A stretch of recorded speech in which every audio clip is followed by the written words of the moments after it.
Martina in Katja sta rekli, da ne gresta naprej, dokler se malce ne ukrepčata. In seveda smo si umislili, da bomo imeli prijeten piknik v lepem vremenu. Vreme nam je malce zatajilo, ampak vendarle pa vam vseeno lahko pokažemo, kako je kuhati pašto kar v naravi. Ne bo pretežko.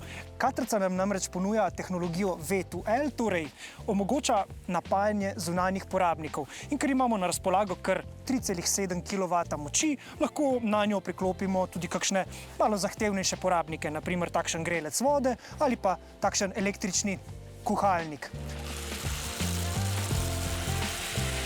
Kaj pa misliš, da bomo rekli v prihodnosti? Veš, ko zdaj rečemo pritisni na gas, kaj bo pa pol?